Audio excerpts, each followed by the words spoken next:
श्री कृष्णा मित्रों, मैं प्रियंका स्वागत करती हूँ आपका जीवन और आध्यात्म में।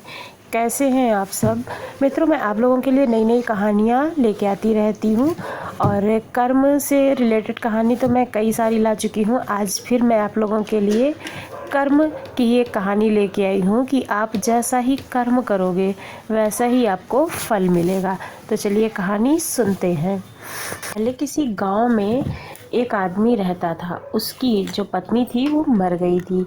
उसी गांव में एक महिला रहती थी जिसका पति नहीं था। उन दोनों के एक एक बालिकाएं थीं। वे काफ़ी अच्छी मित्र थीं और वे एक साथ ही हमेशा रहती थीं। एक दिन जब उस आदमी की कन्या महिला के घर आई तब महिला ने उससे कहा, तुम जाकर अपने पिता को कहो कि मैं उनके साथ विवाह करना चाहती हूँ। यदि मेरा विवाह उनके साथ हो जाएगा तो मैं तुमसे अधिक प्यार करूँगी। तब बालिका अपने घर आई और उनसे सारी बात अपने पिता को बता दी। करूँ विवाह से संतुष्टि भी होती है और दुख भी मिलता है। उसने अपनी पुत्री को कहा कि बेटी, मेरे जादू वाले जूतों को ले आओ, उनमें जल भरो। यदि जल उनमें नहीं ठहरेगा तो मैं विवाह अवश्य ही कर लूँगा। जूते में एक छेद था। जैसे ही उसमें जल डाला गया, जल नीचे गिरने लगा, लेकिन उनका विवाह जल्दी ही हो गया। पहले तो महिला ने उस बालिका का आदर किया, किंतु बाद में उसे दुख देने लगी तथा अपनी पुत्री का पालन पोषण अच्छी तरह से करती। फिर भी दिनों दिन उसकी कन्या कुरूप व कमज़ोर होती जा रही थी। एक बार सर्दी में जब बर्फ गिर रही थी तब उसने उस सौतेली माँ ने कागज़ का एक चोंगा देकर कन्या को कहा कि जंगल में जाकर बेर ले आओ।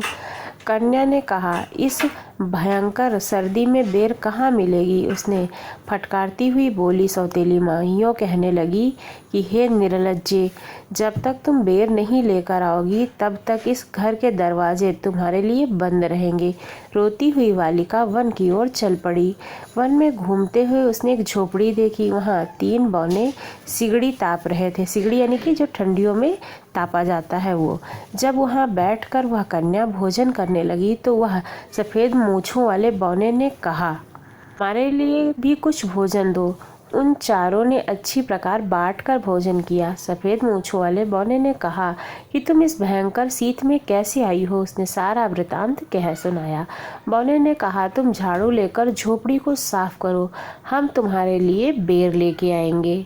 बालिका ने मेहनती और शांत स्वभाव को देखकर बौनों ने उसे वरदान दिया। एक ने कहा, यह कन्या दिन प्रतिदिन सुंदर होती जाएगी। दूसरे ने कहा, जब यह बोलेगी तब इसके मुंह से सोने के टुकड़े गिरेंगे। और तीसरे ने आशीर्वाद दिया कि यह कन्या किसी भी राजकुमार की महारानी बनेगी। बेर के फल को लेकर वह घर पहुंची। बेर के फल को देखकर माता चकित हो गई। जब कन्या बोलने लगी तब वह सोने के टुकड़ों का ढेर गिरने लगा। लड़की की इस शक्ति को देखकर सौतेली माँ सोने के टुकड़े लेकर चुप हो गई। यह सुनकर सौतेली माँ की पुत्री ने कहा, मैं भी वन में जाकर बेर के फल लाऊंगी। वन में घूमती हुई वह भी वहां पहुंची जहां बौने रहते थे। वह इच्छा अनुसार झोपड़ी में जाकर मक्खन खाने लगी। सफ़ेद मूँछ वाले बौने ने मक्खन मांगा। उसने कहा कि मेरे पास मक्खन नहीं है। बौने ने कहा, झाड़ू लेकर इस झोपड़ी को साफ करो। तब लड़की बोली कि क्या मैं तुम्हारी नौकर हूँ जो इस झोपड़ी को साफ करूँ? ऐसा कहकर बेर लेने के लिए वन में घूमने लगी। उन तीनों बौनों ने उसे श्राप दे दिया। एक बौने ने कहा कि यह दिन प्रतिदिन कुरूप होती जाएगी और दूसरे बौने ने उसे जो श्राप दिया कि जब यह बोलेगी तो इसके मुंह से मेढक निकलेंगे। तीसरे बौने ने उसे श्राप देते हुए कहा कि यह दुखित होकर मरेगी, कहीं भी इसे बेर नहीं मिलेगा। और वह घर पहुंची। जब वह बोलने लगी तब उसके मुंह से मेढक निकलने लगे। पुत्री की यह स्थिति देखकर माता बहुत ही दुखी हुई। एक दिन सौतेली माँ ने पुत्री को कहा कि इस जाल को लेकर बर्फ में गाड़ दो। वह वैसा ही करने लगी। उसी मार्ग में एक राजा जा रहा था। सुंदर बालिका को देखकर उसने कहा, सुंदरी बालिके, तुम मेरे साथ क्या विवाह करोगी? बालिका ने कहा, यह मेरा महान सौभाग्य होगा। राजा बालिका को राजमहल में ले आए और उन दोनों का विवाह बड़े ही धूमधाम के साथ हुआ।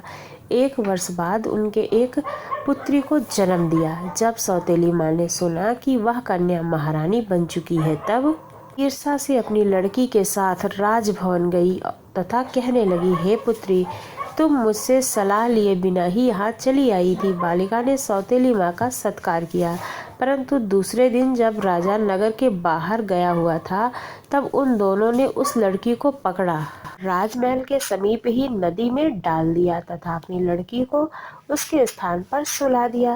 राजा अपने महल में लौटा, तब सौतेली माँ ने कहा, मेरी महारानी बेटी सोई हुई है, आप विश्राम कीजिए। राजा लेट गया। इधर महारानी नदी को पार कर निकल आई। उसने सारी कहानी राजा को कह सुनाई। क्रुद्ध होकर राजा ने सौतेली माँ को तथा कुरूप बालिका को कुटी में बंद करके पहाड़ की चोटी से उन्हें नीचे गिराने का आदेश दे दिया। तब राजा के सेवकों ने उस महारानी और उसकी